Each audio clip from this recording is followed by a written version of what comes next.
Hi everyone, it's me EDJ here. Welcome back to the channel. As you can tell from the title, we're going to be continuing with Oversimplified. The last time we looked at World War II, now we're looking at World War I, my personal favorite war of all time actually. I find this war really interesting. I know a lot of people are beyond interested in World War II, and I get it, but personally I just find World War I much more interesting, and I wish people would talk more about it or delve more into it, make more movies around this era. I don't know, I just find it more interesting. I believe this war, yeah, it started because of the assassination of Franz Ferdinand from the Serbian Black Hand. Austria got angry and basically made outrageous demands of Serbia, in which Serbia couldn't, basically deliver on, and that was just an excuse for war. And then due to many treaties, other nations, due to allies, joined, and then it just ended up the Great War. And I think what's interesting is that before this war, I think there was a period of peace. I don't remember how long, but Europe was at peace for a while. So this was the first major conflict, and with the advancement of new technologies, I think the tank was pretty new around this time, and a lot of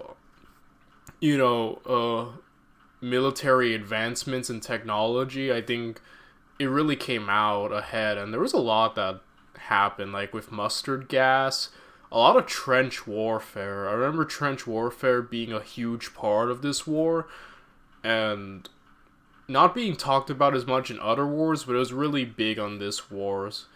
And I remember reading and learning about that stuff, and boy, it's a complete nightmare what the veterans of this war had to go through. I don't think a lot of people were really prepared. Like I said, with the whole military advancements and mustard gas and all that, I don't think a lot of people were prepared for the atrocities and horrors that were produced.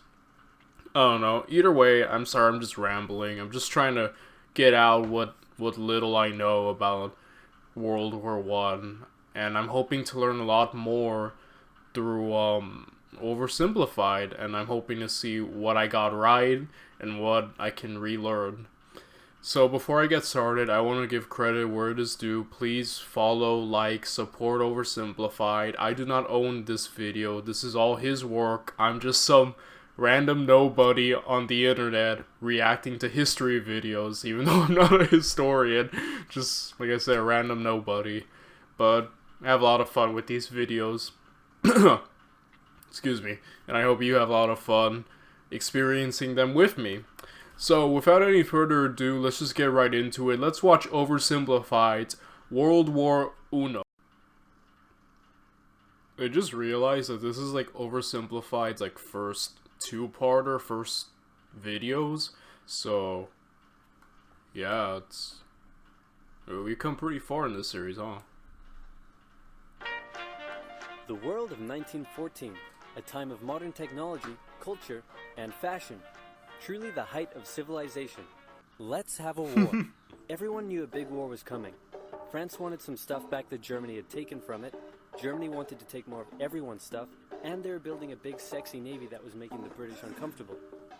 These two empires thought they were really cool, but lots of different people who lived there didn't think it was so cool. And some of them had even been declaring independence with help from Russia. Everyone was talking about each other behind each other's backs, throwing the fact that military technology had come a long way since the last major war, and suddenly everyone was pretty eager to beat each other up. In this area of Austria-Hungary lived some Serbs and Bosnians who hated living in Austria-Hungary. So the Austro-Hungarian Archduke Franz Ferdinand goes there for a nice drive in an open-top car. Yeah, Franz Ferdinand. I believe they tried bombing his vehicle or throwing a bomb at him. They missed, but he just happened to turn up to another place where there was another assassin. He just shot him. So that was man, you think you avoid disaster, and then you get... This is something that would happen to me. My fortune is never really all that great. With his car's route published in advance, and that went just about as well as you'd expect. Some assassins were waiting for him along the way and threw bombs at his car, but they missed and blew up some officers behind him instead. So the Archduke goes into hiding, leaves Sarajevo, and the whole war never happened. Except no, the Archduke doesn't leave, but instead goes back out in the open-top car to visit the injured officers in hospital. The driver takes a wrong turn and by sheer coincidence gets stuck beside one of the failed assassins, who shoots him. Austria-Hungary is understandably pissed about all this, and they think the Serbian government had something to do with it, which they might have. So they go to their ally Germany and say, hey Germany, we're going to declare war on Serbia, and Germany is all for that. So Austria-Hungary send a big list of impossible demands to Serbia. Yeah, I could be wrong, but like I think I mentioned a little bit earlier is that there were a lot of treaties. So hey, if I go to war, will you back me up? Kind of treaties. So I think that's why a lot of people ended up getting dragged into this fight. When Serbia refuses, they declare war. Austria-Hungary and Germany are friends, and Serbia is protected by Russia, who's friends with France, so they all declare war on each other. Montenegro joins in too. France and Britain also have a kind of alliance, so when France says, hey Britain, you got my back? Britain is like, maybe? And then they decide to stay out of it, which is great for Germany, because Germany has a plan. The Schleifen plan. Russia is so big and clumsy that it will the war on two fronts, which does not work out in World War One. Like, ish. Them a while to get ready for war. So with this guy in charge, Germany will send all its troops into France at lightning speed while Russia's getting ready, defeat France, then move all the troops to Russia and defeat Russia, and then we all speak German and eat Pfefferpottast every day. Just one problem. France has loads of forts and defenses along its German border, and Germany can't waste any time fighting them, so Germany decides to go around them. Through Belgium. Oh yeah. Man, it's funny that in World War II and 1 that Nazis are often, well, rightfully, Germans are really villainized. Understandable in World War II because Germany was under the control of Nazis who were, by all accounts, evil. I think everyone agrees on that. But you know, in World War One, they were also very aggressive, and they were very villainized too in World War One, which is funny because unlike World War Two, they weren't the ones who started the war. They just joined in as an ally to help Austria.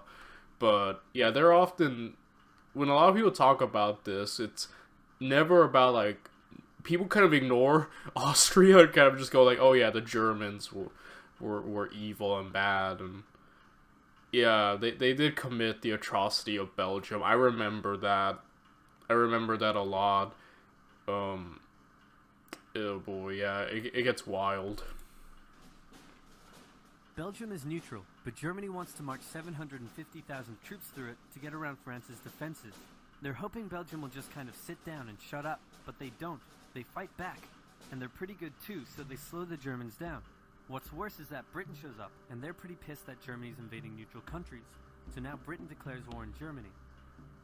So Germany push on through Belgium and commit some atrocities along the way. They also wear spikes and sometimes skulls on the uniform.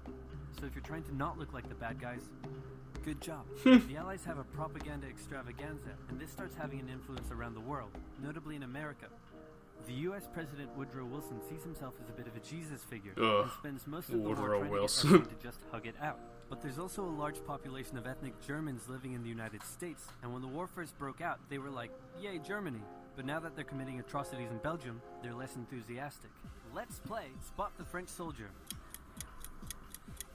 Did you see him? Right? He's wearing a bright blue uniform with red trousers. And do you know who else spotted him easily too? The Germans.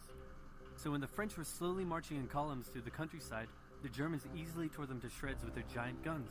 All the nations involved in this war went in with an old school war mentality, and all of them had to update their uniforms. Yeah, I think with the whole technological advancement of military technology, I think a lot of people found out that the older ways of war, this war, I think, was the wake-up call that things have changed, like, the game has evolved, you know, and, yeah, things are not gonna be the same anymore due to how things are going. I think it took away the older idea of noble war, and just kind of, I mean, obviously, war's always been awful and bad, and should never have is never should never be glorified because it's an awful thing that people have to take one another's lives for events, you know, for various reasons. But yeah, I think this war really was a real hit to people who idolized old warfare. That yeah, it just sucks. You know, it's just awful, and there's nothing what's the word, idealistic or ideal. I don't think I'm saying it right, but there's nothing grand about it. It's just awful and ugly and terrible, and people suffer, you know. And tactics a lot during the Great War, because this war was going to be like nothing anyone had ever seen before. Russia's ready for war, and way earlier than expected. Hey, Austria-Hungary, can you get on top of that? Oh yeah, sure, we've got this. Nope. So Germany has to send some troops back to the east to defend against the Russians. The chief of staff of the Austro-Hungarian army is this guy, and although he is handsome, he turns out not to be the best military strategist. Austria-Hungary constantly ignores Germany's advice, and then comes running back to Germany whenever they get in trouble. Austria-Hungary even gets its ass kicked by tiny Serbia, who repels all their invasion attempts at the start of the war. It's better news for Germany in the north, though, where they almost completely wipe out the Russian second army. Okay, so Austria was at the heart of the beginning of this conflict, and it's like, but Germany is basically the MVP for their side, and doing the heavy lifting, at least from this. Obviously, there's a lot more complexities to real life than an oversimplified video, obviously, but I don't know, when you put it like this, right, it comes across like that. Back on the Western Front, the Germans continue advancing and are in sight of Paris. At this point, anyone would be forgiven for thinking the Germans were going to get that quick victory after all, but then things start to go wrong. The French commander-in-chief knew something had to be done, and he ordered his armies to stop retreating. In the resulting battle, a gap opened up in the German lines. If a gap opens up, the enemy can use it to flank you from the side and behind, so the German armies have to retreat. The Allies launch a counterattack, so the Germans dig into defensive positions. The Allies do the same. Then both sides move north, trying to outflank each other along the way. When they reach the sea, they're in a stalemate with trench systems running the whole way from the coast. Yeah, that's another thing about trench warfare that he's about to get.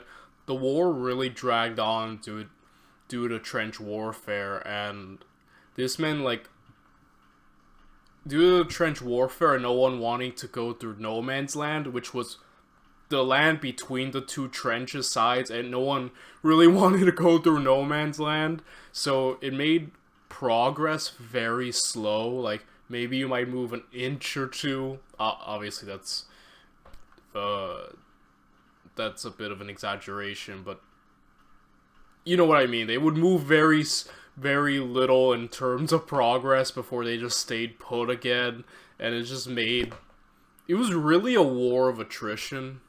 I think. Yeah, sorry about that. Grandpa was calling me. But yeah, it was really a war of attrition, I think. And yeah, I think that's what added to, like, just the terribleness of this war. To Switzerland, the beginning of trench warfare on the Western Front. Here's how trench warfare works. Two opposing lines of trenches with no man's land in between. One side would pummel the other with hundreds of thousands of artillery shells, sometimes for days at a time. This had a huge psychological effect on the soldiers, leaving many shell-shocked. Oh boy. Then, the attacking troops would leave their trenches and rush across no man's land, a muddy wet mass of shell craters and barbed wire. The defending trench would unleash machine gun fire on the attackers, inflicting thousands of casualties. The attackers would send wave after wave until either they gave up or the opposing trench was finally overrun. There would be months of fighting and the deaths of thousands in order to gain a few meters or kilometers of land. Living in the trenches was hard work too. Corpses, mud that could swallow you whole, pools of poisonous water, rats, disease, the smell. It's insane that millions of soldiers put up with these conditions, and commanders ordered them to do so for years. I know, right? That is wild. Like, that's awful. I feel... Oh boy, yeah. That photo of the shell-shocked soldier. There is a famous photo of the shell-shocked soldier from World War I. It's just haunting. It's a really haunting photo to look at. I think he showed it. There might be another one, but yeah, it's a... Oh boy. Yeah, it was an awful war. So, I'm gonna jump to part 2. I'll see you in part 2, everyone.